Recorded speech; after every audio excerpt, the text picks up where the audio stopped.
یا پھر جو لوگ جس کو کہتے ہیں ریولیشن لے کر کے آئے یا اخلاق کی بات کرنے والے آئے، ان میں اور میرے آقا صلی اللہ تعالیٰ علیہ وسلم میں ایک بڑا فرق یہ ہے، لوگوں نے اخلاق اور کیریکٹر دنیا والوں کو تو بتائے لیکن خود اس سانچے میں پورے اتر نہیں سکے، لیکن نبی کی ذات وہ ہے جس اخلاق کی بات کی پہلے وہ اخلاق حضور کی زندگی میں پائے جاتے ہیں۔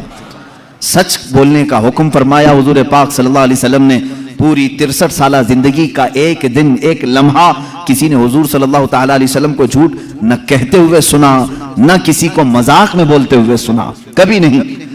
حضور پاک صلی اللہ تعالیٰ علیہ وسلم کی بات تو بہت دور کی ہے میرے عزیزوں، جنہوں نے حضور کی حدیثیں بیان کی ہیں ان کی زندگی جھوٹ سے محفوظ ہے، ان کی زندگی جھوٹ سے محفوظ ہے۔ حضرت سیدنا امام بخاری رضی اللہ تعالیٰ جو بخاری شریف حضور کی حدیثیں جمع کیے ہیں، جھوٹ سے اتنا احتراز کرتے تھے، اتنا کہ اگر کسی محدث کے بارے میں ان کو معلوم ہو جاتا کہ زندگی میں کبھی انہوں نے مذاق میں بھی جھوٹ کہا ہے تو ان کے پاس وہ حدیث سننے کے لیے بھی نہیں جاتے، امام بخاری رضی اللہ تعالیٰ نہیں جاتے۔ حدیث رسول بیان کرنے والوں کی یہ شان ہے کہ پوری زندگی انہوں نے جھوٹ نہیں کہا، تو رسول پاک صلی اللہ تعالیٰ علیہ وسلم کے اخلاق کریمانہ کا کیا حال ہے؟ امام بخاری رحمۃ اللہ تعالیٰ علیہ جو حدیثیں جمع کیے ہیں بخاری شریف میں، کتنا احتیاط، اللہ کی پناہ۔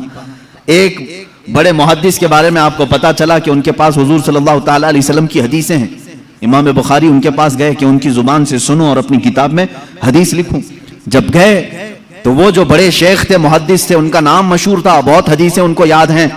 امام بخاری ان کے پاس گئے تو دیکھا ان کا گھوڑا جو ہے بدک گیا تھا، سرکش ہو گیا تھا، ہاتھ میں نہیں آ رہا تھا، اور وہ اپنے گھوڑے کو قابو میں کرنے کے لیے بہت کوششیں کر رہے تھے، گھوڑا جو ہے ہاتھ میں نہیں آ رہا تھا۔ انہوں نے اپنا دامن یوں اٹھایا جیسے دامن کے اندر چارہ ہو، چارہ دکھا کر کے اپنا دامن یوں کر کے گھوڑے کو بلانے لگے، آ آ کہہ کے۔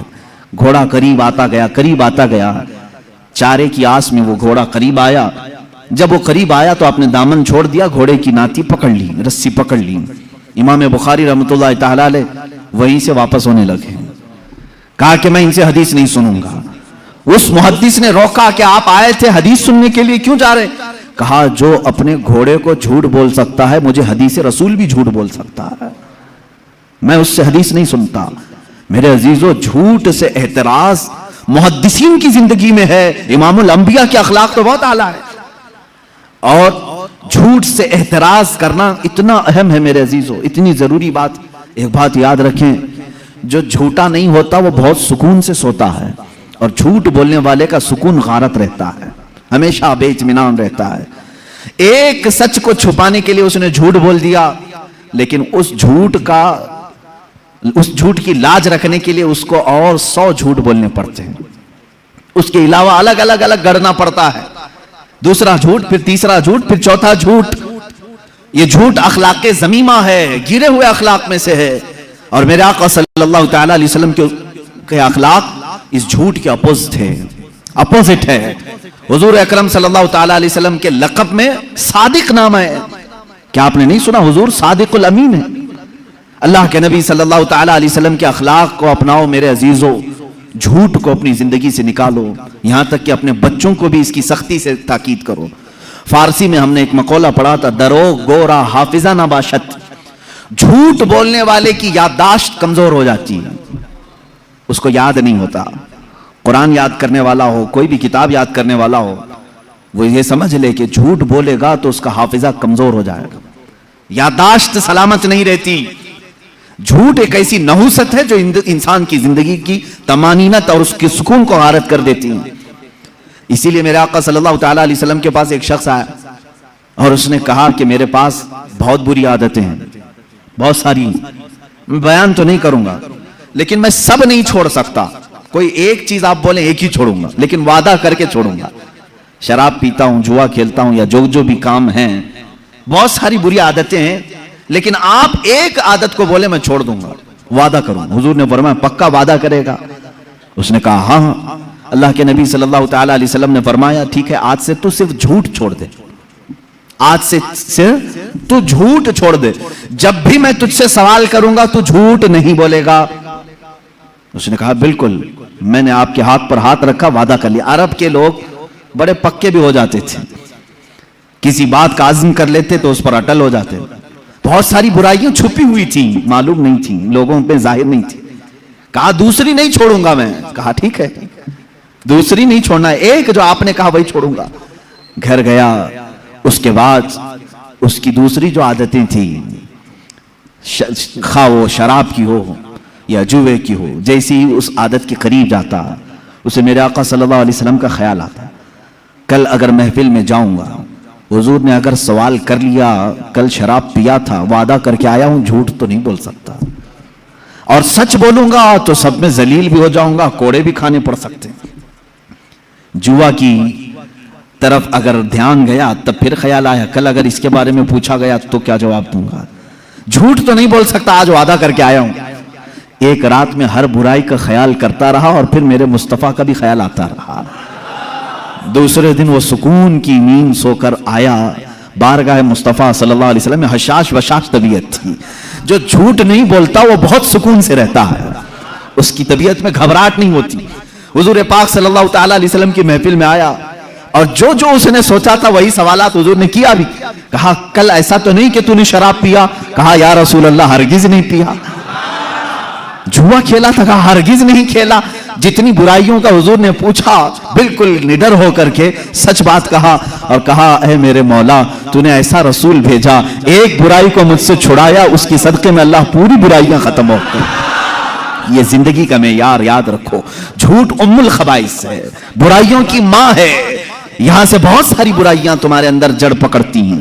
جھوٹا آدمی منافق ہوتا ہے، نفاق اس کے دل میں آنے لگتا ہے. اسی لیے کہ میرے آقا صلی اللہ تعالیٰ علیہ وسلم سے پوچھا گیا تھا منافق کی علامت کیا ہے، اس میں پہلی علامت حضور نے فرمایا بات کرے گا تو جھوٹ بولے گا. یہاں آج لوگوں کی عادت سی پڑ گئی ہے اور قسمیں کھاتے ہیں اس پر، جھوٹ پر پھر قسم بھی کھاتے ہیں، ماں کی قسم، باپ کی قسم، خدا کی قسم، معاذ اللہ. میرے عزیزو تم یہ سوچتے ہوں گے کہ زبان سے نکلا ہے کیا ہونا کیا ہے. یاد رکھو اللہ کے حبیب صلی اللہ تعالیٰ علیہ وسلم نے فرمایا قیامت کے دن بہت سارے وہ لوگ ہوں گے جن کو صرف یہ زبان کا ٹکڑا دوزخ میں لے جا رہا ہوگا. یہ گوشت کا ٹکڑا دوزخ میں لے جا رہا ہوگا اس لیے کہ جھوٹ بولتے تھے. اور یہاں تک کہ ایک حدیث ہے اللہ کے حبیب صلی اللہ تعالیٰ علیہ وسلم فرماتے ہیں انسان پہلے جھوٹ بولتا ہے، پھر دوسرا بولتا ہے، پھر تیسرا جھوٹ بولتا ہے. اتنا بولتا ہے کہ اللہ کے ہاں اسے کذوب لکھ دیا جاتا ہے، یعنی جھوٹا لکھ دیا جاتا ہے. اور ایک بندہ ہے جو سچ بولتا ہے اور سچ پر قائم رہتا ہے، ڈٹا رہتا ہے، اللہ کے ہاں وہ ہمیشہ کے لیے سچا لکھ دیا جاتا ہے. تمہارے اندر ہے، اختیار ہے، تم کیا کرنا چاہو گے، کون سی خصلت اپنانا چاہو گے. اور جھوٹ دوزخ کی طرف لے جاتا ہے، سچ جنت کی طرف لے جاتا ہے. یہ اخلاق ہیں میرے آقا صلی اللہ علیہ وسلم کے کہ پوری زندگی پاک کبھی آپ نے زبان سے جھوٹ کا لفظ تک نہیں نکالا. اور وعدہ خلافی، میں اخلاق گناتا جاؤں گا میرے عزیزوں. اللہ کے حبیب صلی اللہ تعالیٰ علیہ وسلم کے اخلاق کے کریمانہ بہت اعلیٰ ہیں، بہت اعلیٰ ہیں. جس میں ہلکا سا بھی نقص ہو، عیب ہو، وہ حضور کی زندگی میں آیا ہی نہیں. تیرے تو وصف عیب تناہی سے ہیں بری. اعلیٰ حضرت نے فرمایا تیرے تو وصف عیب تناہی، کہتے ہیں بہت ہلکا عیب، عیب تناہی، بہت ہلکا عیب جس کو برا کہا جا سکتا ہے وہ بھی حضور کی زندگی میں نہیں آیا. تیرے تو وصف عیب تناہی سے ہیں بری، حیران ہوں میرے شاہ میں کیا کیا کہوں تجھے. آقا آپ کی زندگی پاک میں ایک ہلکا سا سوئی کے ناکے کے برابر بھی برا اخلاق آیا نہیں، کوئی بری عادت نہیں آئی. بری عادتیں جس کو آج بھی برا کہا جاتا ہے وہ اللہ کے نبی صلی اللہ علیہ وسلم کی زندگی میں کبھی نہیں سنو گے. آپ سچ کے پیکر تھے، وعدہ وفائی میں مکمل تھے. یہاں تک کہ حضور پاک صلی اللہ تعالیٰ علیہ وسلم جب کسی کو وعدہ کرتے تو اتنا ایفائے عہد کا اہتمام فرماتے تھے، وعدہ وفائی کا، کہ جہاں جس کو کہہ دیا. ایک مرتبہ بازار میں کسی شخص نے کہا کہ میں آ رہا ہوں، آپ رکے رہے ہیں. آپ نے کہا ہاں میں تیرے انتظار میں رکتا ہوں. وہ گیا اور بھول ہی گیا، پورا دن گزر گیا، وہ آیا ہی نہیں. میرے آقا صلی اللہ تعالیٰ علیہ وسلم وہیں کھڑے رہے، وہیں رہ گئے. کافی وقت کے بعد وہ تو بھولا ہوا شخص تھا، کئی لوگ آئے، کہا اللہ کے نبی صلی اللہ تعالیٰ علیہ وسلم یہیں کھڑے رہتے ہیں. کہا ایک شخص نے مجھ سے کہا تھا اور میں اس کے آنے کا انتظار کر رہا ہوں، میں نے وعدہ کیا تھا. وہ تو بھول گیا. واپس جب آیا تو میرے آقا صلی اللہ تعالیٰ علیہ وسلم کو اسی مقام پر پایا، بہت رویا. اللہ کے نبی صلی اللہ علیہ وسلم نے اس شخص سے کہا اے بندے، میں اللہ کی طرف سے اخلاق عالی، عظیم اخلاق کو پورا کرنے کے لیے دنیا میں آیا ہوں. اور میں کبھی وعدہ وفائی نہیں کرتا، وعدے کے خلاف نہیں کرتا۔ ایک صحابی وہ مشرکین میں سے آ کر کے حضور صلی اللہ تعالی علیہ وسلم کی بارگاہ میں ایمان لائے۔ وہ ایمان والے نہیں تھے، پہلے کافروں کی صحبت میں، کافروں نے بھیجا تھا حضور صلی اللہ علیہ وسلم کے پاس حالات دیکھنے کے لیے کہ دیکھ کر کے آؤ۔ تو انہوں نے کہا تھا میں 3 دن کے اندر لوٹ آؤں گا۔ وہ مدینے آئے لیکن اپنا دل دے بیٹھے، آئے تھے جاسوسی کرنے کے لیے۔ وہ حضور اکرم صلی اللہ علیہ وسلم کے اخلاق سے متاثر وہ ایمان لائے۔ انہوں نے کہا یا رسول اللہ صلی اللہ علیہ وسلم اب میں اس کفار و مشرکین کی غلاظتوں والے علاقے میں ہرگز نہیں جاؤں گا، میں نہیں جانا چاہتا۔ ایمان کی بہاریں مدینے میں ہیں، اخلاق عالی یہاں پر ہے۔ اللہ کے نبی صلی اللہ علیہ وسلم نے فرمایا میں وعدہ خلافی کرنے والوں کے ساتھ نہیں رہتا، تم اپنی جماعت والوں سے وعدہ کر کے آئے تھے، تم پلٹ جاؤ ان کے پاس، جاؤ ان کے پاس، پھر اگر تمہارا دل کرے تو واپس پھر مدینے آ جانا۔ مشرکین سے وعدہ کیا ہوا تھا انہوں نے، دشمنان رسول سے انہوں نے وعدہ کیا تھا اپنے ایمان لانے سے پہلے۔ اللہ کے نبی صلی اللہ علیہ وسلم نے فرمایا جاؤ پہلے اپنے اس وعدے کو پورا کر کے پھر واپس آؤ۔ وعدہ مکمل کرنا یہ اللہ کے حبیب صلی اللہ تعالی علیہ وسلم کے عالی صفات میں سے ہے۔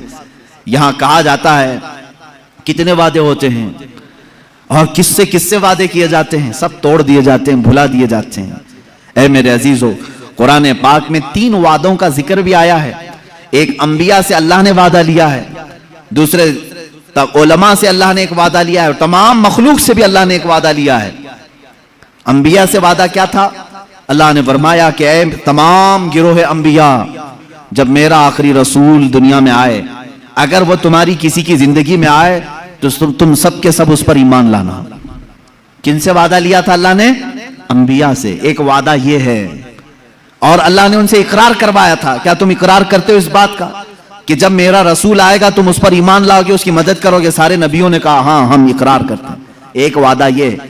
دوسرا، علماء جو دنیا میں عالم بن کر آنے والے، ان کی روحوں کو بھی اللہ نے، ان کی روحوں سے بھی اللہ نے وعدہ لیا۔ کیا کہ اے علماء کی جماعت، جب تم دنیا میں جاؤ گے تو صرف حق بیان کرو گے۔ لَتُبَيِّنُنَّهُ لِلنَّاسِ وَلَا تَكْتُمُونَهُ، کوئی بھی حق بات چھپاؤ گے نہیں۔ علماء نے بھی وعدہ کیا ہے اللہ سے، اور پھر ساری مخلوق، سارے انسان، ان سے بھی ایک اللہ نے وعدہ لیا۔ کیا أَلَسْتُ بِرَبِّكُمْ، ساری روحوں سے اللہ نے پوچھا تھا کیا میں تمہارا رب نہیں ہوں؟ سبوں نے کہا تھا اے اللہ کیوں نہیں، تو ہی ہمارا رب ہے۔ اللہ نے پوچھا کیا تم اسی وعدے پر قائم رہو گے؟ اسی وعدے پر قائم رہو گے؟ سبوں نے کہا ہاں ہم اس وعدے پر قائم رہیں گے۔ لیکن پیدا ہونے کے بعد کتنے ہیں جو اس وعدے پر قائم ہیں، یہ سب کو معلوم ہے۔ الحمدللہ اللہ کا بڑا فضل و کرم ہے، ہم آج بھی اللہ کو ہی اپنا رب مانتے ہیں۔ ہماری روح نے جو وعدہ کیا تھا اسی وعدے پر آج ہم مکمل ہیں۔ علماء میں سے بعض وہ ہیں جو اپنے وعدے کو بھول گئے، تو سمجھ لو کہ ان کے اندر منافقت آ گئی۔ جو حق بیان نہیں کرنا چاہتے اور جو چھپانا چاہتے حق باتوں کو، ان کے اندر نفاق آ گیا، وہ اپنے مولا سے کیے ہوئے وعدے کو توڑ کر کے بیٹھے ہوئے ہیں۔ اور انبیاء کرام تو وعدہ خلافی کر ہی نہیں سکتے۔ میرے عزیزو، قرآن میں یہ 3 وعدوں کا ذکر آیا ہے۔ اب آپ کی زندگی میں ابھی اگر کبھی کسی سے وعدہ کیا تو یاد رکھ لینا، مومن کا وعدہ یہ الفاظ کی پھینکائی نہیں ہے، یہ زبان کی اسی طرح چلائے ہوئے تیر نہیں ہے۔ مومن کا کیا ہوا وعدہ پتھر کی لکیر سے زیادہ مضبوط ہونا چاہیے کہ اگر میں نے کہا ہے تو اس کو کر کے دکھاؤں، اور اگر نہیں ہو سکتا تو وعدہ بھی نہ کریں، وعدہ بھی نہ کریں۔ عام طور پر جو وعدہ خلافیاں دیکھنے آ رہی ہیں وہ شادی شدہ جوڑوں میں، یہی تو ہے۔ شادی سے پہلے بہت سارے وعدے، ایفائے عہد، بہت کچھ ہوتے ہیں اور سب جھوٹے ہوتے ہیں، ایک دوسرے کے خلاف ہو جاتے ہیں۔ کیا وہ مومن ہے؟ ان کی مومنانہ شان ہے یہ ایمان کی شان ہے کہ کسی لڑکی کو پاگل بنانے کے لیے، اپنے دامے فریب میں پھنسانے کے لیے اس سے لمبے چوڑے وعدے کیے، اس سے کیا کیا کہا، چاند پہ لے جاؤں گا، تارے توڑ لاؤں گا۔ یہ سوچتے ہوں گے کہ یہ صرف الفاظ ہیں، الفاظ اوروں کو کہنے دو میرے عزیز۔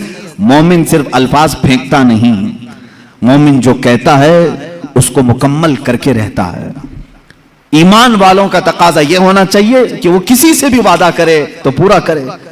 اللہ کے نبی صلی اللہ تعالی علیہ وسلم جانوروں سے بھی اگر وعدہ کرتے تو پورا کرتے تھے۔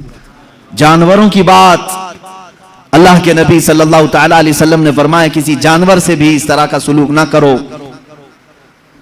آپ یہاں اپنے اخلاق کو اگر بدلنا چاہیں تو سیرت مصطفیٰ کا پورا مطالعہ شروع کرو. اللہ کے حبیب صلی اللہ تعالی علیہ وسلم کے اخلاق عالی ہے. کیا آپ نے کبھی کسی سے وعدہ خلافی نہیں کی؟ صادق الوعد الامین، آپ وعدے کو بھی سچا کرنے والے اور امانت دار تھے. اللہ کے نبی صلی اللہ تعالی علیہ وسلم کے اخلاق میں کبھی جھوٹ آیا، کبھی وعدہ خلافی آئی؟ تیسری بات میں ذکر کر رہا ہوں، امانت داری میں میرے آقا کی کوئی مثال نہیں. امانت داری، امانت انسان کے اخلاق میں بہت اعلیٰ اخلاق ہیں. جو بندہ امانت دار ہوتا ہے وہ اللہ کے نزدیک بھی محترم ہوتا ہے، بہت معظم ہے، مکرم ہے. امانت کسے کہتے ہیں؟ کوئی بھی چیز تمہارے پاس رکھی گئی، اسے سنبھالنے کو کہا گیا، پھر جب اس شخص نے واپس مانگا تو تم اس کو وہ چیز واپس لوٹا دو. اب اس میں پیسے بھی ہو سکتے ہیں، سامان بھی ہو سکتا ہے، باتیں بھی ہو سکتی ہیں، باتیں بھی ہو سکتی ہیں. کوئی بھی چیز اگر تمہارے پاس امانت کے طور پر رکھی تو امانت دار وہی شخص ہے جو رکھی ہوئی چیز میں خرد برد نہ کرے، اس سے پوچھے بغیر کوئی چیز اس میں استعمال نہ کرے. آپ نے اگر میرے پاس 1000 روپے رکھے اور کہا یہ امانت ہے، آپ اس کو سنبھالیں، میں نے اس کو سنبھالا، 1 مہینے کے بعد آپ دوبارہ آئے، میں نے اگر وہ 1000 واپس تمہیں لوٹا دیے تو امانت دار کہلاؤں گا. 1 روپیہ بھی کھایا تھا تو خیانت دار، نہیں دینے کی بات کیا تو اور بڑا جھوٹا دھوکے باز.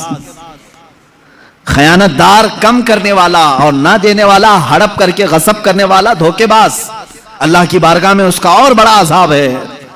مومن کی تو یہ شان ہی نہیں. اللہ کے نبی صلی اللہ تعالی علیہ وسلم کے پاس تو امانتیں رکھنے والے ایسے لوگ تھے، آپ کو معلوم ہے، جنہوں نے حضور صلی اللہ علیہ وسلم کے اوپر تلوار اٹھائی قتل کے منصوبے سے، ان کی تلواریں بھی حضور کے پاس امانت میں رکھی جاتی تھی.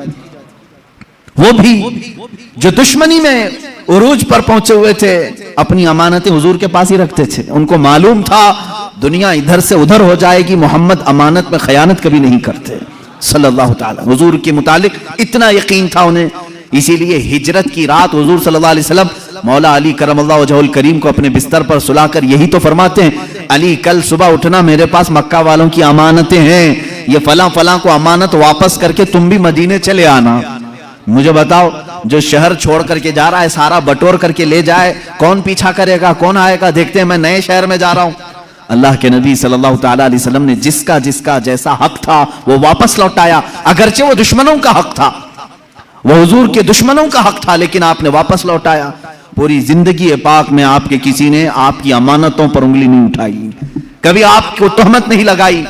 عزیزان گرامی، مومن کی بھی اعلیٰ شان ہونی چاہیے، وہ امانت دار بنے، امانت دار بنے. کوئی چیز تمہارے پاس رکھی ہوئی ہو اسے یا تو لوٹاؤ یا تو پھر اس کی صحیح حفاظت کرو. امانت میں خیانت کرنے والے کے متعلق حضور صلی اللہ علیہ وسلم فرماتے ہیں وہ منافق ہے. ایمان والا امانت میں خیانت نہیں کرتا. اب اگر اس کے مفہوم کو میں طویل کروں تو بہت لمبا ہو جائے گا. کیا چیز امانت ہے؟ چلو میں نے آپ کے پاس 100 روپے دیے، آپ 100 روپے واپس لوٹائیں گے تو آپ امانت دار، بات صحیح ہے. اور اگر کم کر کے لوٹایا تو خیانت دار. یہ فارمولہ معلوم ہے؟ اب سنو، اللہ رب العزت نے تمہیں کیا کیا چیزیں امانت میں دی.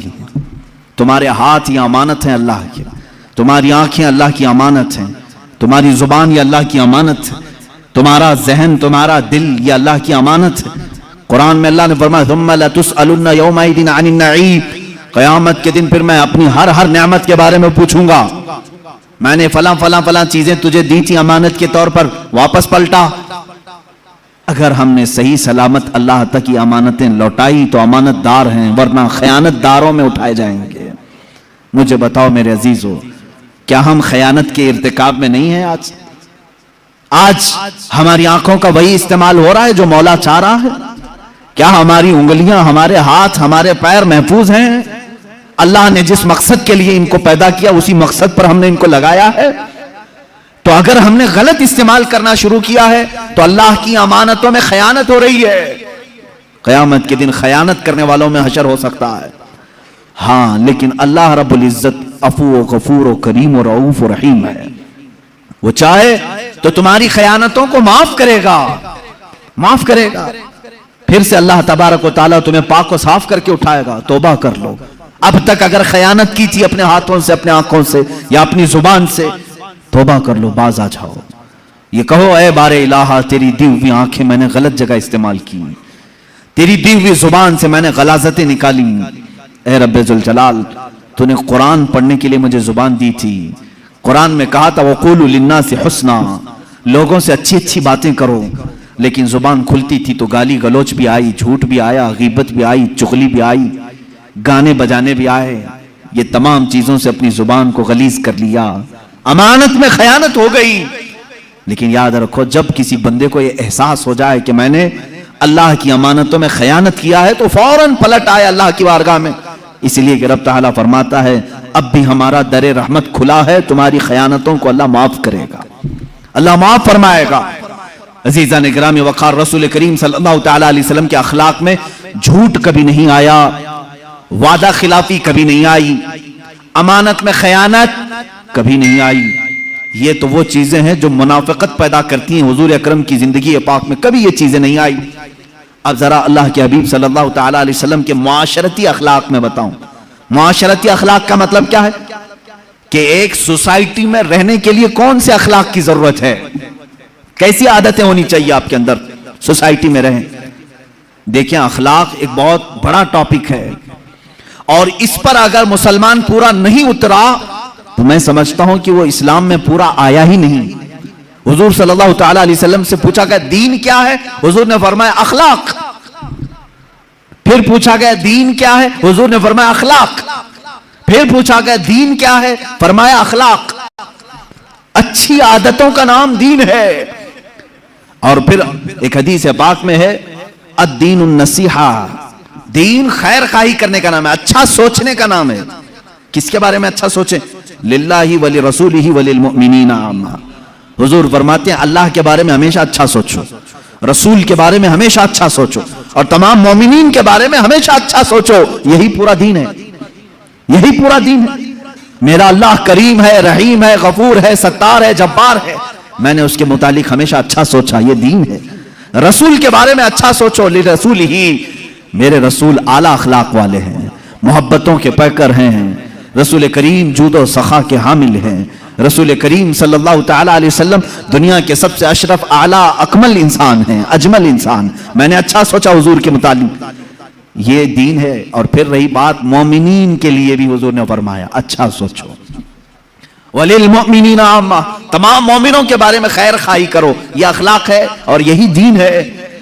اب حضور اکرم صلی اللہ تعالیٰ علیہ وسلم سے پوچھا گیا ایمان، ایمان کا ایک حصہ حضور سے پوچھا گیا ایمان کیا ہے. حضور نے 70 شاخیں بیان فرمائی ہیں ایمان کی. ایمان کے کتنے شاخیں ہیں؟ 70 شاخیں ہیں، 70 ڈپارٹمنٹ ہیں. حضور پاک صلی اللہ تعالیٰ علیہ وسلم نے اس میں سے ایک بیان یہ فرمایا المسلم من سلم المسلمون من لسانہ ویدہ. مسلمان تو وہ ہے جس کے ہاتھ سے اور جس کی زبان سے دوسرے مسلمان محفوظ ہوں.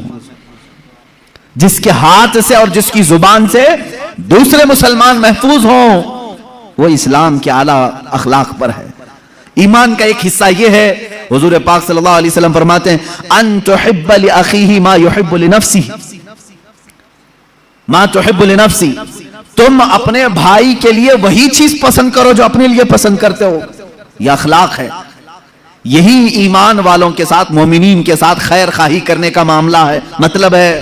اور اللہ کے حبیب صلی اللہ تعالیٰ علیہ وسلم نے صرف بیان نہیں کیا بلکہ کر کے دکھایا ہے ہمیشہ. اللہ کے رسول صلی اللہ تعالیٰ علیہ وسلم جو اپنے لیے پسند فرماتے تھے وہی سارے صحابہ کے لیے پسند کرتے تھے. غرور و تکبر، نخوت، گھمنڈ، ان تمام چیزوں سے میرے آقا صلی اللہ تعالیٰ علیہ وسلم بہت دور تھے. کبھی آپ نے کبر نہیں فرمایا. خود فرماتے ہیں میں سید الاولین ہوں، سید الآخرین ہوں، ولا فخر، لیکن میں اس پر گھمنڈ نہیں کرتا. حضور پاک صلی اللہ تعالیٰ علیہ وسلم فرماتے ہیں انا سید ولد آدم ولا فخر، میں آدم کی ساری اولاد کا سردار ہوں لیکن اس بات پر گھمنڈ نہیں کرتا. اللہ کے حبیب صلی اللہ علیہ وسلم فرماتے ہیں میں اس پر تکبر نہیں کرتا، بڑائی نہیں مارتا. اللہ کے رسول صلی اللہ تعالیٰ علیہ وسلم نے معاشرتی اخلاق جو بیان کیے ہیں وہ آج ضرور سنو اور دوسروں تک پہنچاؤ. سوسائٹی میں رہنے کے لیے کون سے اخلاق چاہیے؟ آپ ایک معاشرے میں رہ رہے ہیں، ایک محلے میں رہ رہے ہیں، آپ کے اخلاق کیسے رہیں؟ رسول کریم صلی اللہ تعالیٰ علیہ وسلم کی تعلیمات جب پڑھو، اللہ اللہ، میرے آقا فرماتے ہیں میری امت میں سے وہ ایمان والا ہے ہی نہیں کہ رات کو کھانا پیٹ بھر کر کھا کے سویا ہو اور اس کا پڑوسی بھوکا سو رہا ہو۔ اس کے پڑوسی کے گھر میں اگر کھانا نہیں تھا اور تمہارے گھر میں کھانا پکا تھا تو تم کو اللہ کے نبی صلی اللہ علیہ وسلم نے فرمایا ابھی تم ایمان کے درجے کو پہنچے نہیں۔ یہ ہے معاشرتی اخلاق، سوسائٹی کے اخلاق، کہ جس جگہ تم رہ رہے ہو اپنے ساتھ دوسروں کی فکر رکھنا۔ میں کھا رہا ہوں تو میرے بغل والے کا کیا حال ہے، اگر وہ لوگ بھی اچھے ہیں تو تم بھی اچھے کھاؤ۔ آپ کے گھر کے اگل بغل پڑوس میں سارے لوگ اچھی چیزیں کھا رہے ہیں تو تم بھی کھاؤ۔ یہاں تک کہ حضور اکرم صلی اللہ علیہ وسلم نے فرمایا جب تم سالن بنایا کرو تو پانی زیادہ ڈال لو۔ کیوں؟ پتلا سالن کھانا اچھا ہے؟ پتلا سالن کھانا اچھا ہے؟ حضور پاک صلی اللہ تعالیٰ علیہ وسلم کے تعلیمات کا مفہوم میں بتا رہا ہوں۔ فرماتے ہیں کہ تم جب سالن بنایا کرو تو تھوڑا شوربے میں پانی زیادہ کر لو تاکہ تمہارے پڑوسیوں کو بھی تھوڑا اس میں دے سکو، اور اگر کوئی گاڑا سالن ہی دے سکتا ہے تو دے دے۔ یہ اس کے لیے فرمایا گیا جو بہت ہی غریب ہے اور کبھی سالن پکا رہا ہے، فرمایا گیا تو بھی اکیلا مت کھا، تیرے سالن میں تھوڑا پانی زیادہ کر کے دوسروں کو بھی شامل کر لے۔ یہ سوسائٹی کے اخلاق ہیں۔ یہ ساری چیزیں کیا آج ہم میں سے اٹھ نہیں گئی؟ ہمارے ہاں کتنے بیمار پڑے ہوں گے، ہم میں سے کوئی ان کو دیکھنے نہیں جاتا۔ عیادت کی سنتیں ختم کر دی لوگوں نے، اور خاص طور پر شہری زندگی ایسی ہو گئی ہے، میں نے دیکھا ہے شہروں کی زندگی ایسی ہے کہ سیلفش ہو گئے لوگ، کسی دوسرے کی انہیں پرواہ نہیں، فکر نہیں، اور دوسروں کے سلسلے میں صرف اپنے گھر میں بیٹھ کر کے ڈسکس کرتے رہنا، باتیں بناتے رہنا، ان کی غیبت کرنا، ان کے گھر میں آنے جانے والوں پر نظر رکھنا۔ یہی اخلاق ہے سوسائٹی میں رہنے کے؟ سوسائٹی میں رہنے کے اخلاق یہ ہونی چاہیے کہ ایک جسم جس طرح سے ہو کہ اگر ہاتھ کو درد کرے تو پورے جسم میں بخار آ جائے، اگر محلے میں ایک بیمار ہو تو سارے لوگ فکر مند ہو جائیں اور سب دعا کریں کہ اے اللہ میرا پڑوسی بیمار ہے اسے تو جلد شفا عطا کر۔ یہ ایمان والوں کا معاشرہ ہے جو میرے آقا صلی اللہ تعالیٰ علیہ وسلم کے اخلاق کا ایک شاہکار ہے۔ حضور پاک صلی اللہ تعالیٰ علیہ وسلم نے مدینہ طیبہ میں وہی اخلاق پیدا کیے۔ کیا آپ کو معلوم نہیں ہو مشہور حدیث، ایک صحابی کے گھر گوشت کی بھنی ہوئی سری بکری کی آئی، یعنی گوشت بھنا ہوا ان کے گھر آیا۔ اس صحابی نے دیکھا شوہر بیوی تھے، کھانے کے لیے بیٹھے، بھوکے بھی تھے، انہوں نے سوچا پڑوسی کو دے دیتے ہیں، انہوں نے پڑوس میں بھجوا دیا۔ پڑوس کے گھر گوشت آیا، انہوں نے دیکھا کھانے کے لیے لذیذ ہے، بھوک بھی لگی، کہا میرے اپنے پڑوسی کو دے دیتا ہوں۔ انہوں نے تیسرے کو دے دیا، تیسرے نے چوتھے کو دے دیا، چوتھے نے پانچویں کو دے دیا۔ ہر ایک کے پاس یہ اخلاق ہے، یہاں تک کہ حدیث میں ہے وہ بکری کا بھنا ہوا گوشت گھومتے گھومتے پھر اسی پہلے صحابی کے گھر آ گیا، جہاں سے وہ گیا تھا وہیں آ گیا۔ اس کا مطلب ہے کہ مدینے میں حضور پاک صلی اللہ تعالیٰ علیہ وسلم نے اعلیٰ قسم کے انسانوں کی سوسائٹی بنائی تھی جو ایک دوسرے پر اپنی جان وارفتہ کرتے تھے، جان بچھاتے تھے۔ عزیزان گرامی وقار، ان اخلاق عظیمہ کو واپس لے آؤ۔ رسول کریم صلی اللہ تعالیٰ علیہ وسلم کے عظیم اخلاق میں سے یہ ہے کہ آپ دوسروں کی فکر کے لیے ہمہ وقت مصروف رہتے، یہاں تک کہ چند مثالیں میں آپ کو بتاؤں۔ حضور پاک صلی اللہ تعالیٰ علیہ وسلم سے ایک صحابی آئے اور انہوں نے پوچھا آقا میں آپ کو کہاں ڈھونڈوں، کہاں ڈھونڈوں؟ وہ ڈھونڈ ڈھونڈ کر کے آئے تھے مدینے میں، اور ایک جگہ حضور پاک صلی اللہ علیہ وسلم سے ملاقات ہو گئی۔ حضور نے دیکھا ان کو، مسکرایا، جواب کیا فرمایا؟ مسجد نبوی کی چوکھٹ میں میرے گھر کے دروازے کے باہر نہیں، فرماتے ہیں ابغونی فی ضعفائکم، فرماتے ہیں تم مجھے اپنے کمزور اور غریب لوگوں میں ڈھونڈو، جو معاشرے کے غریب لوگ ہیں، جو کمزور ہیں، وہاں جاؤ، محمد تمہیں مل جائے گا۔ یہ میرے آقا صلی اللہ علیہ وسلم نے فرمایا ابغونی فی ضعفائکم، مجھے ڈھونڈو اپنے غریبوں میں، اپنے فقیروں میں۔ اللہ کے نبی صلی اللہ تعالیٰ علیہ وسلم کی یہ اخلاق کریمات تھے، اعلیٰ اخلاق تھے کہ لوگوں کی مزاج پرسی کرنا اور چھوٹے لوگوں کے ساتھ بھی وقت بتانا۔ یہاں تک کہ عدی بن حاتم، ایک بہت بڑے شخص کا نام میں بتا رہا، حاتم تائی کا نام کون نہیں سنا ہوگا؟ دنیا کا ایک مشہور سخی آدمی حاتم تائی، جو اتنا بانٹتا تھا لوگوں کو کہ کبھی اس نے نہ نہیں کہا۔